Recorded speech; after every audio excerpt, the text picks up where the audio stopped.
You're listening to episode number 10 of the Transform Your Life from the Inside Out podcast. Okay, something new this week because we're going to 2 episodes per week starting this week. Now, this episode is obviously a Monday episode and it's going to be a Q&A episode.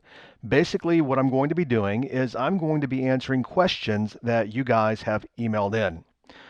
Now, I definitely recommend that you listen no matter where you are in life or where you think you are, whatever your business is or anything else.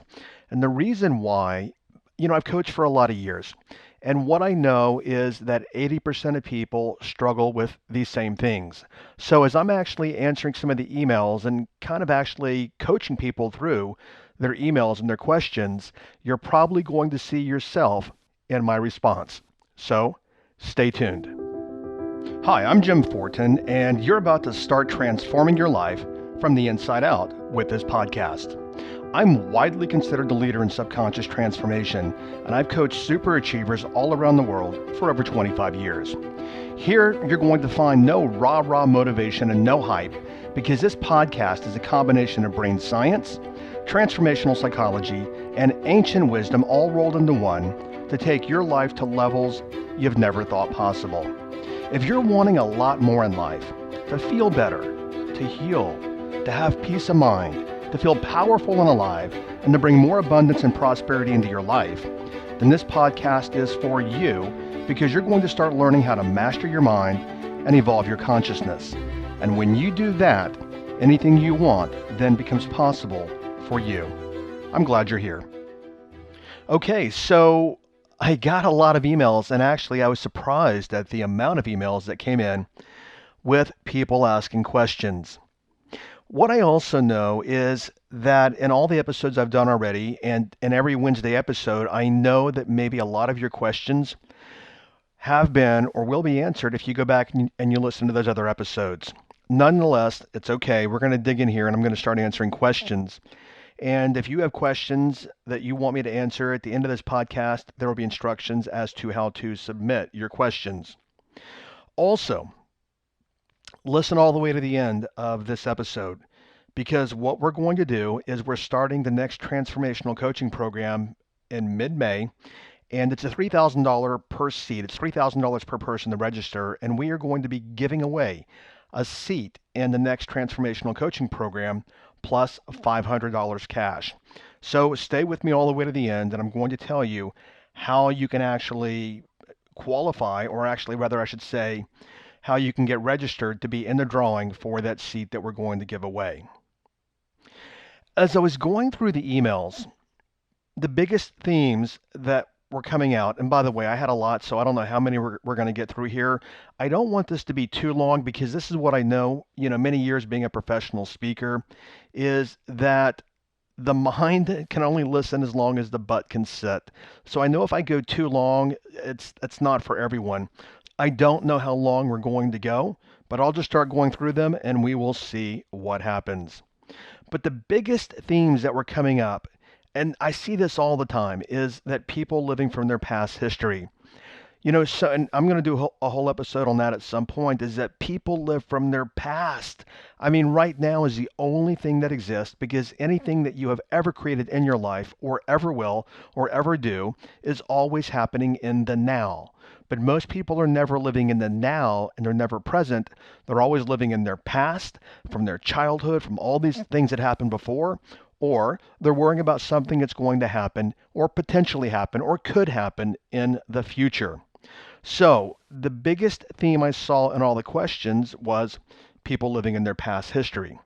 Another was people living from their stories, and stories are nothing more than made up stories in your mind.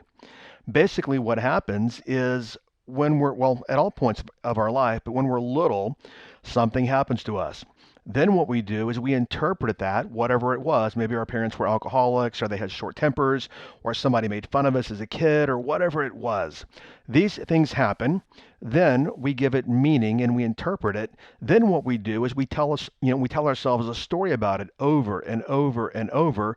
Then what we do, because the brain works on repetition, is we adopt that story as real, as the truth, and then we live from that story.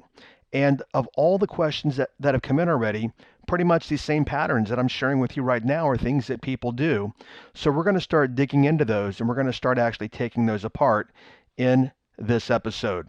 I also want to point out, if you've not done it, I'm exhaling here, is that all the stories you tell yourself, doesn't matter what the stories are, all the stories you tell yourself are made up in your mind. And what I highly suggest and recommend you do is go over to my website, JimFortin.com, and download what's called the Master Thought Formula. It's about a 90-minute video training where I show you how to start controlling your thinking so that all of your stories and your self-talk and your past and all this stuff, so that it no longer controls you. And I also have to say that it's a free download, and of all the content I've ever created, I've gotten pretty much the most responses about the Master Thought Formula, which basically is the Master Thought Formula that you want to work from to actually create the greatest effect in your life. And when I say the greatest effect, maybe I should say the greatest outcomes in your life, positive outcomes. All right, let's get started. Okay, so what I'm going to do is I'm going to read part of the emails that I got, part of the questions, and I'm going to actually start interjecting and coaching through, and then I'll take a lot of it apart. So, because this is my first podcast like this, I'm not entirely sure of my entire format all the way through. We will see, and we'll see what happens. So the first email was from Doreen. And she says, I do not know how to change my identity. I've made great strides over the last 7 years, but I'm still stuck financially and in creating my business. By the way, there's some typos on a lot of these, so I'm just reading verbatim. So if the grammar's off or whatever, it's generally because there are a lot of typos. Then she said, I grew up being told that if I wanted something to see my dad. That's somewhere that I want to start in this particular, I guess I'd say an online coaching. This is a coaching episode, so to speak. What I'm curious about is if Doreen grew up and she had to, if she wanted something, she had to see her dad. The question that I have is, if this was at an early age, did she learn that whatever it is that she wanted in life, she had to have someone else's permission? And so then, you listening now, do you have to have other people's permission to do things?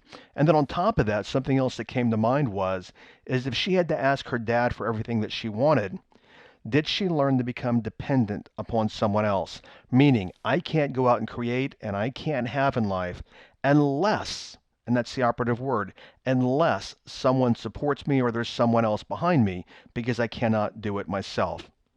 Now, I'm going to skip over some other things that she said here, but basically she has a history of being in a couple of abusive relationships. So in her email, she also goes on to say, I want to have my own online business helping other women who have been abused, and I don't know why I have a hard time finishing things. Now, me not coaching her one-to-one where I could ask more questions, there are several things that come to mind. Number one, I have a hard time finishing things. There's several reasons that could be. And this probably, you listening now, this probably applies to you, or it's going to resonate with a lot of you. One of the first things that I would look at is a DISC, D-I-S-C, DISC profile. You can get them online for free. Now, I've coached for many years, which I do not so much now, but I've coached really high-end selling professionals. And there's a classic profile that they have. And the DISC profile basically is a measure of 4 particular traits.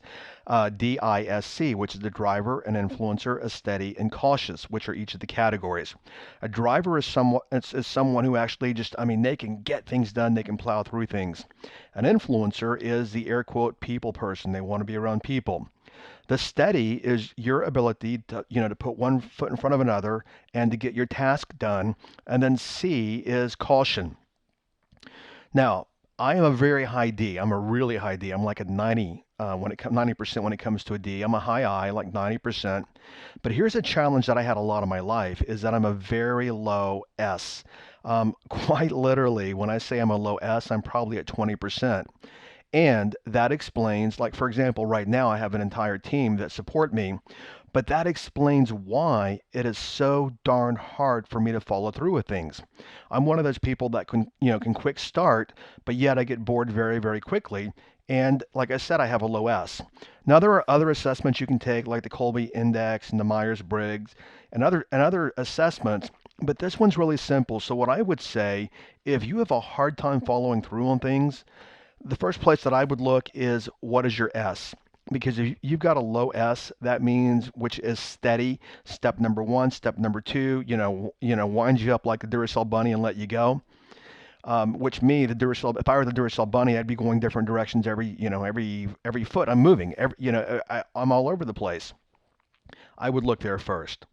All right, somewhere else here that I would look is when you say, I don't know why I have a hard time finishing things. What I would look at is, see, my father was an alcoholic. Not part of my story. I don't know how it affected me, but it's just part of my past history. The reason that I tell you that is I grew up watching my father never finish anything. Every project that he started, whether it be a home project, I am not kidding you. I mean, I remember growing up and he would start a home project, quite literally tearing out a bathroom or something. And I'm not kidding, 3, 4, 5 years later, it still wasn't finished. So what I learned, I mean, I remember my dad starting a home project, and we lived in South Texas, so it's a warmer climate. But I remember he started a home project and he pulled out the water heater out of the house and did not put the water heater back in the house for about 4 years. I mean, that's how committed my father was to finishing projects. So as I'm looking at this, my next question would be is what did you learn about commitment? Did you learn that it's important to finish things? Do you have role models when you were very young, 2, 3, 4, 5, 6 years old in your formative years? Were your role models people that could commit to something and finish it? Or were your role models people that you watched them never finish anything? So then what I'm curious about is what is your identity relative to commitment? And this is a hard one for a lot of people, and part of it's brain based. Part of it is because the world we live in, our brains are conditioned. All of our brains are conditioned, and we have all these chemical going on in our brains with all the drugs, not the drugs, but all the chemicals the brain secretes, like oxytocin and serotonin and endorphins and all this kind of stuff. And in many ways, we've been conditioned to, I want it right now. I mean, we've got Amazon Prime, we have fast food. We've been conditioned in many ways to, I'm not going to commit to longer term. I want it right now. But my bigger question for you is we already know the behavior. What I'm curious about is what's creating the behavior. Is it the traits that you have, in the disc profile, or is it that you have some identity that it's not important for you to stay committed to finishing tasks? Not only that, we live in a world where most of us are very low on self-discipline. And when I ask people, when I say what is discipline, most people don't know. The simple definition is putting off a short-term gain for a bigger long-term gain. There was a study done back, I believe, in the 70s called the marshmallow experiment. And what they did is they they put these marshmallows in front of kids and said, you know what, you can have one marshmallow now, or you can have two if you wait. And I think they had them wait for like 15 minutes. I just don't remember the details. What they found was is the kids that waited were obviously demonstrating more self-discipline. They tracked these kids and they found that they also made better grades through school. Why? Because they had self-discipline early on.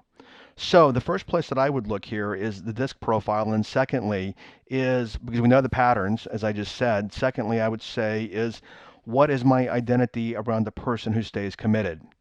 Okay, then she goes on to say, I'm in a particular program that she mentioned, and she said, I have trouble paying for it monthly. And then I don't know the rest of this here because of the grammar and the spelling. Um, and my blank is financially and being, here's a word, CITAAGEIYS, which is a typo. So I don't know how to answer the rest of the question. But what I want to say there is if you have had these consistent money struggles, that's always identity. And I recently did the episode on the law of attraction, and we talk a lot in there about identity or some degree of identity, is that we learn our beliefs about money and then we carry these throughout a lifetime. And if you grew up, hearing that there's never enough money, there's never enough to go around, Well, many people perpetuate that for a lifetime, and we have fourth generations of family on public assistance to demonstrate that. So that's where I'd look there. And then she goes on to say here, I procrastinate, I self sabotage, please help. Let's look at those and let's take those apart. First off, I've said this for many years. I used to coach real estate agents, and I don't anymore, but I used to coach agents. And what I would notice is that a lot of agents would get into procrastination. So for example, really high producing agents, what they do is they block out time every single day to lead generate in the prospect. Why? Because if you've got no leads and you've got no prospects, you've got nothing to buy or sell, you've got no clients, you make no money. But I would see a lot of people get into procrastination. And instead of lead generating 5 days a week, what they would do is they would like, well, let me perfect this flyer, or I've got all this research to do on these homes, or I have to go to the caravan tour to see all the new homes listed on the market. What they would do is they were procrastinating from lead generating by being engaged in busy activities. And the reason that they did that is because, see, if they did the activities, now they're actually in pain because what they're getting into is people either rejecting them or telling them that they're not good enough. So the way to actually avoid the pain of being rejected or being told you're not good enough is to procrastinate and to stay in the busy work. And that's when people get into actually perfectionism, delayism, and judgment. People are going to judge me if I put myself out there. Therefore, I'm not going to do it. And I'm going to mask that in the way of procrastination. What I would tell you there, I would tell anyone, is that we have to learn because procrastination is not about productivity. It's about managing our emotions. And when it comes to that, people all the time are they're wanting to change the way they feel. But what people don't recognize, and it's so simple, is, and you might even want to write this down. This is really simple. I feel like I think. That's why when you feel sad, notice, plain and simple, you are having sad thoughts. When you are feeling good, you are having happy thoughts. Why? Because our feelings always follow our thoughts. So what I would look for right now, and I can't go into it in this particular episode, and I may do one on procrastination, what I would look at is what things make me feel bad, what things make me feel good, and now how can I engage more of the feeling good emotions? And let me give you a classic example there. There's a guy in the personal development industry, and pretty much by all accounts, I'd say he's the number one known person in the industry. Been around for a lot of years. And what he does is he uses fear and he leverages fear to move people. And there's a whole other podcast I can do on that and fear as well. I take a little bit different approach than he does, but his approach is this, is either way you're facing fear by procrastinating. So either way, are you going to actually go through the little fear right now of picking up the phone and calling people and putting yourself out there and shooting your video and writing your copy and building your business, which is a little fear? Or are you going to actually not do that, not do the little fear, and then down the road when you have no money, that's bigger fear. So what he does is he leverages people's bigger fears against their smaller fears to get them to move. Now, again, we all have different ways that we approach things. The way that I approach it is, you know what? Why not just see what the world needs and go out and do it? And do what you love every single day. But again, that's my approach, and more on that later. What a lot of people get into also is they get into perfectionism, which I'd mentioned just a bit. And the perfectionism comes from, you know what, if I don't do this really well, then people are going to judge me. And if they judge me, they're not going to like me, and they're saying some statement about me.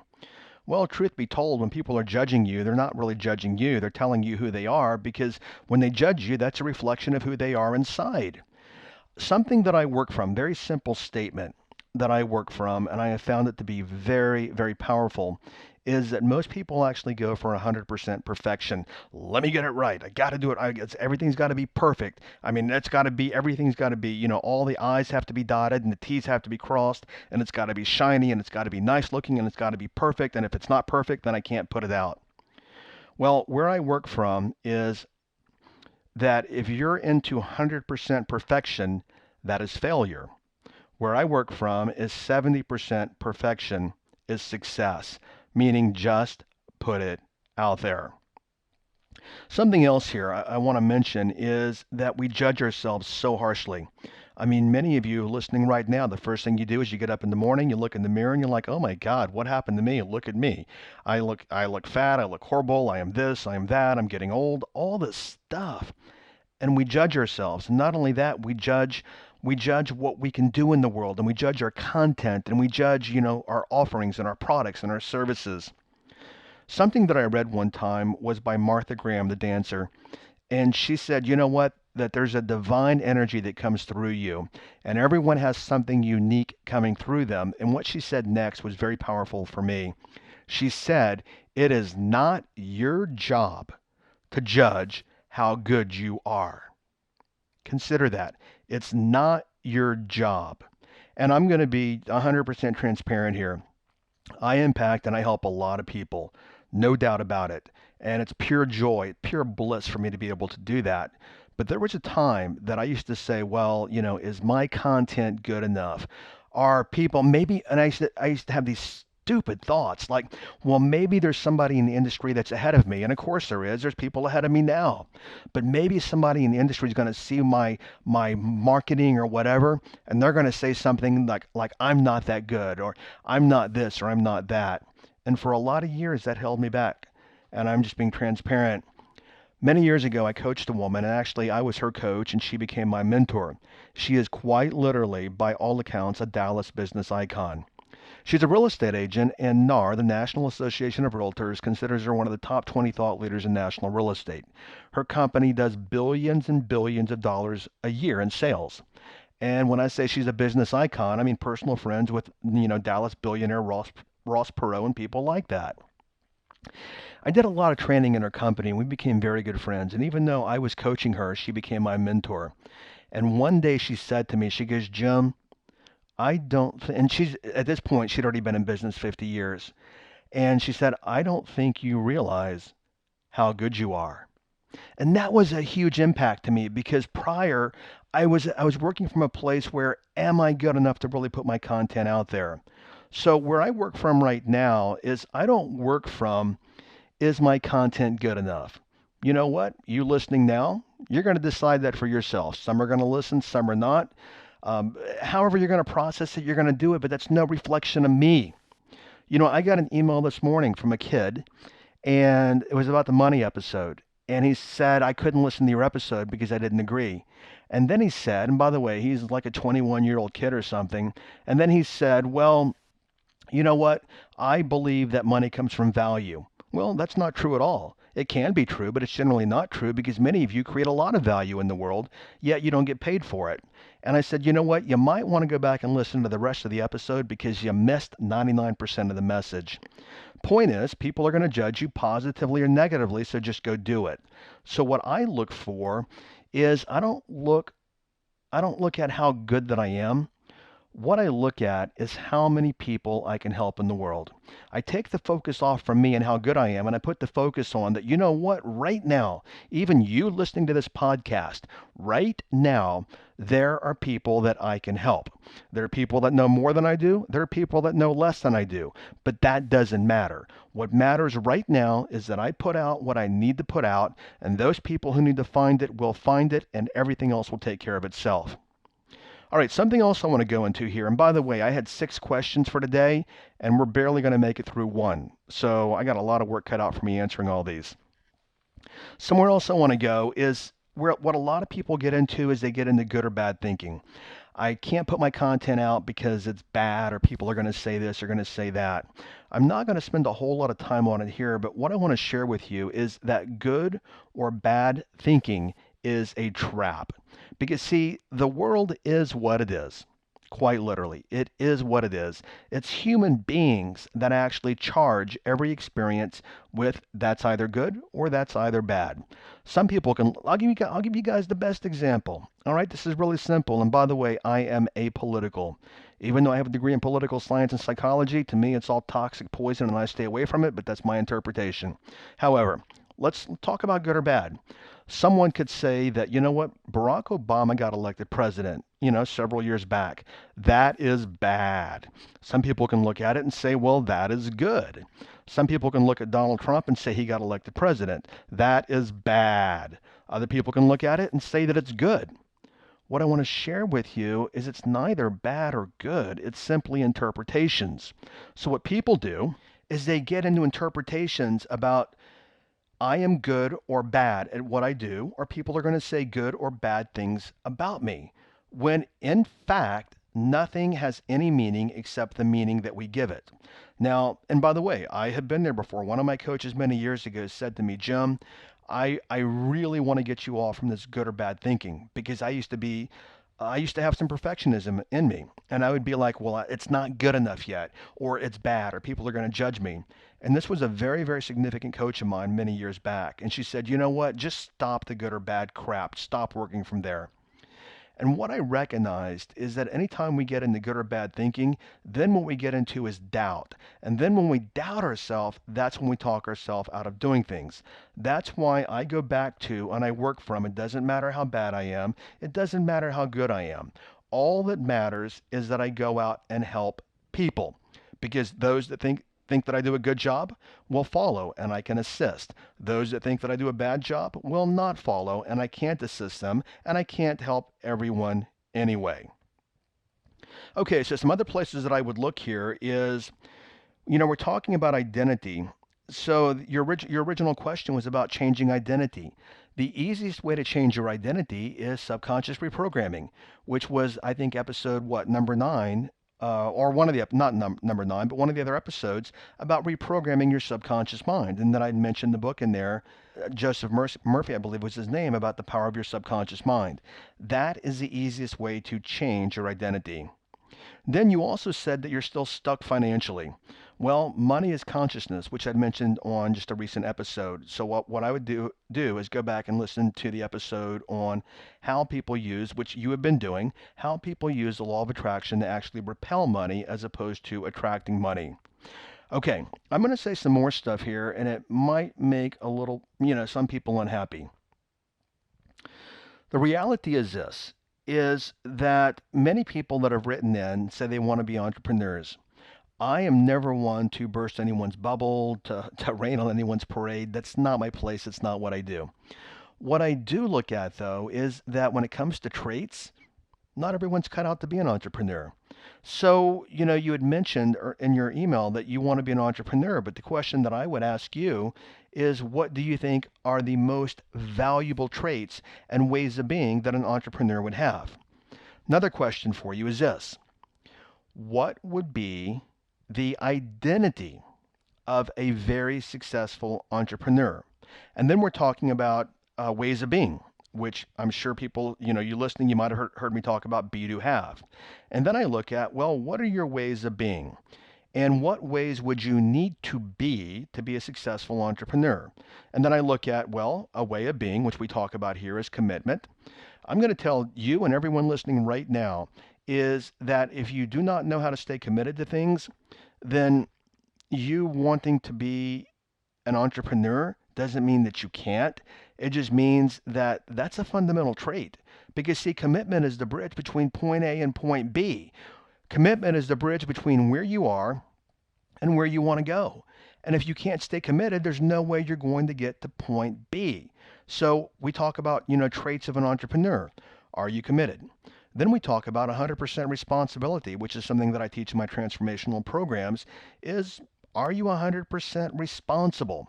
And what I've noticed here in a lot of the emails that I got, and I'm actually answering other emails vicariously through this very first one, and like I said, I had 6, and there's no way we're going to get to 6. We'll probably just do 1.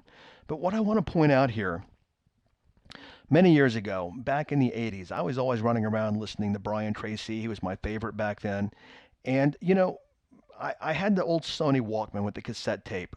And I remember Brian Tracy saying to me, or not me, I remember Brian Tracy saying that we must be 100% responsible for the outcomes in our life. And I thought, yep, okay, that makes perfect sense. I'm here waiting tables. I hate this. I don't like waiting tables. But yes, I get the concept of 100% responsibility, which, by the way, I didn't. And it took me a lot of years to really understand and to come to know the concept of being 100% responsible. Now, let me give you an example here. One of my one-to-one clients one time, I just tell you all this for context and a bit of content, is he made about $500,000 a year. He was a loan officer. He and his wife uh, really hadn't had sex. Well, they hadn't had sex in about a decade. And he said to me, he's like, you know what? My wife is just not there for me emotionally. I mean, we're roommates and we're raising our son, and that's about it.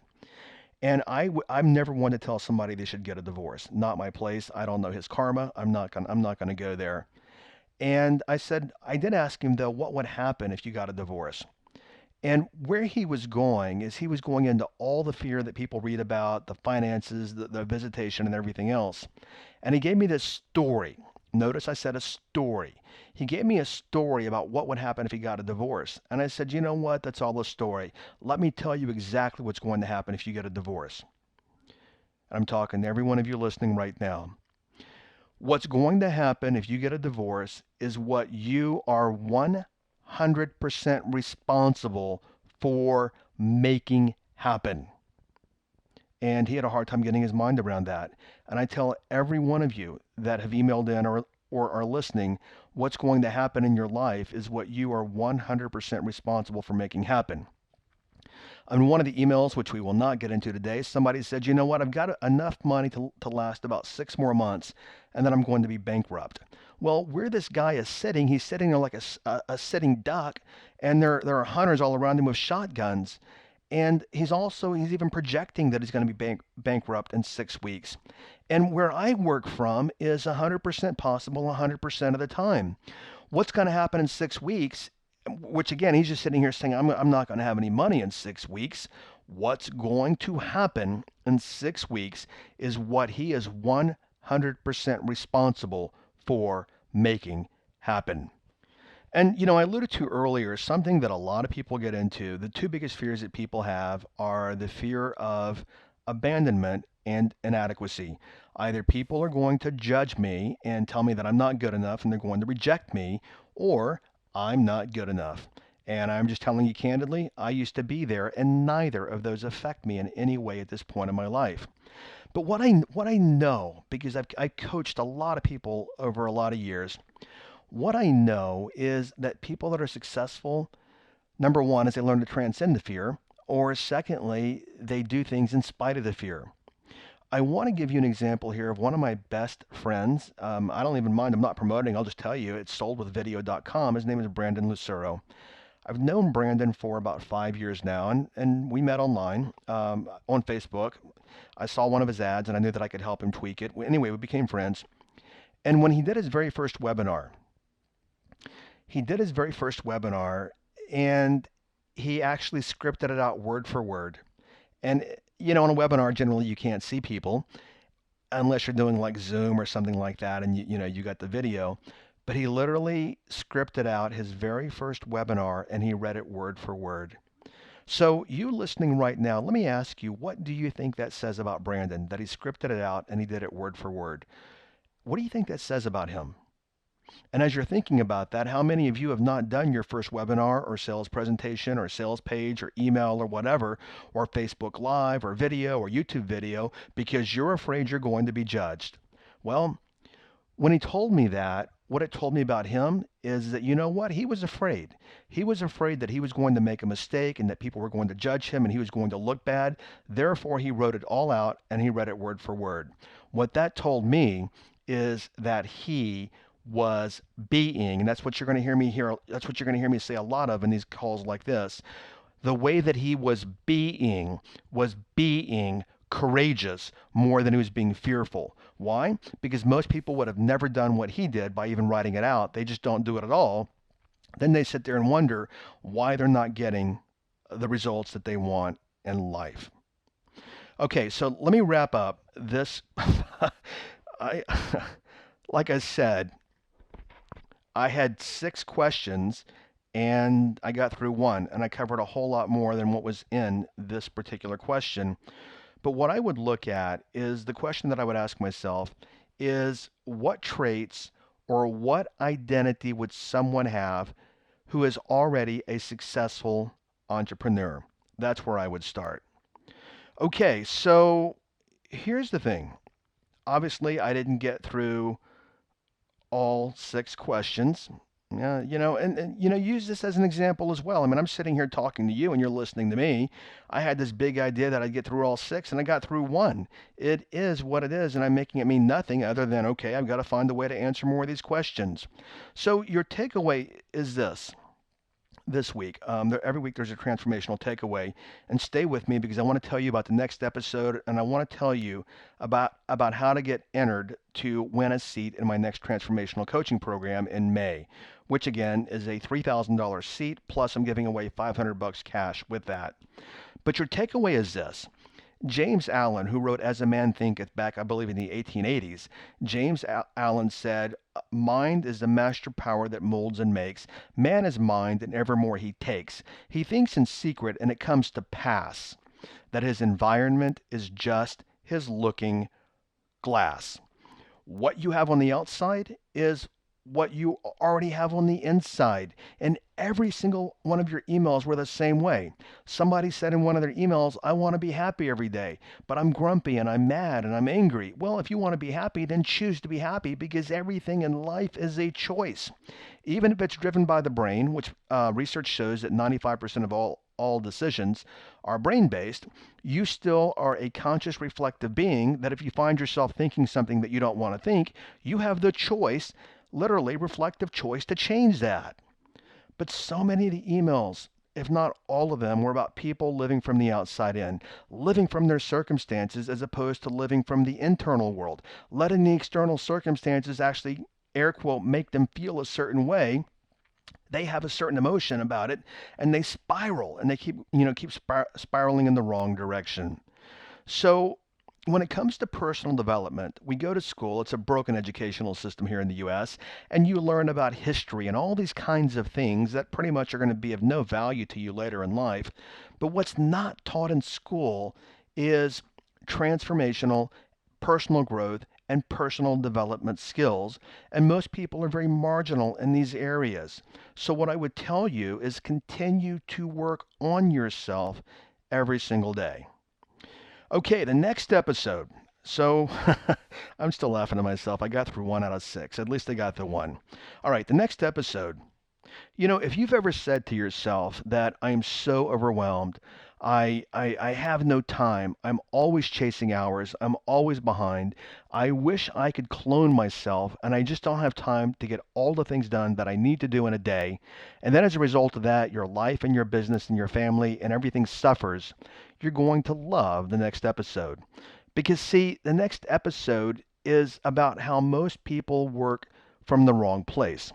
Most people, if you've ever said anything that I just said, where you're working from is by time. And when you work from time, which is how most people work because they work by the clock, when you work by time, you will never have enough time. So, if that pertains to you, make sure you listen to the next episode, which comes out on Wednesday, because I'm going to tell you how you can create a new strategy and a new way to look at this so that you do have enough time to get all the things done that you want to do for your family, your loved ones, your husband, your wife, your business, whatever it might be. And the title of the next episode is A Real Reason You Never Have Enough Time to Do All That You Want to Do. Okay, so I told you guys very quickly, and my social media manager just gave me some notes here, is that if you want to win a seat in the next transformational coaching program, it's a 12-week live program that I lead. It's $3,000 per person, as I said. There's weekly homework. I mean, it's an extremely comprehensive life transformation program. I'm going to give you an opportunity to win a seat in that program. Plus, I'm going to give you $500 cash. So I'm going to keep this really simple because if I go into details, because I'm not a detail guy, I will mess it up. So I will tell you what my social media manager told me to tell you. Basically, she said it's really easy to enter. What she wants you to do is she wants you to go to Instagram, and if you're not following me, she wants you to follow me on Instagram. My Instagram name is I am Jim Fortin. That's my name there. Then what we're going to do, and by the way, all this will be explained over on Instagram. So you can go over there and all the details are going to be over there. Then what we're requesting that you do is, well, you have to do this to enter, is subscribe to the podcast if you're not already subscribed on iTunes. And this is the vital part. Leave a review. Now, I'm talking to you, Jim, to you. Leave a review. That means, obviously, I'm requesting is that you leave a positive and great review. Then what you want to do is you want to email a screenshot of that, of your podcast review, and you want to email that to support@JimFortin.com, and you want to put review podcast in the subject line. Again, I know these are a lot of details. That's okay. Go on over to Instagram, and this will all be explained to you even farther. Then what we want you to do is we want you to tag 3 people on Instagram. But all this said and done, just go over to Instagram, follow me. I am Jim Fortin on Instagram, and all the details will be over there. Okay, so this wraps up our first Q&A podcast episode. Hopefully, as you were listening to all this, you got great value, and you could see yourself in many of the responses that I was giving to this person that asked this question. I've got questions piling up, so hopefully, again, you can see a lot of yourself as I'm going through these and answering each one. And what I will do is I'll just keep going through them as we get them, and I will just keep answering like this every Monday. Okay, so I'll catch you over on the Wednesday podcast. Take care and make it a great day. Bye-bye. Thank you for listening to this entire podcast. If you're the kind of person who likes to help others, then share this with your friends and family. You know, if you found value, they will too. So please share via your social media channels. Also, if you have questions, I'm here to assist. You can email me questions to support@JimFortin.com, and I may even use your question for a future podcast episode. Also, if you want transformational content like this daily, connect with me on Instagram. My Instagram name is I am Jim Fortin. Finally, I do have a personal request. I believe that we're all here to help others and to grow and evolve ourselves. Together, you and I, let's help more people.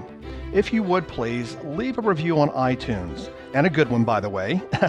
I'd be grateful, and through your assistance together, we can transform more lives. Thanks for listening.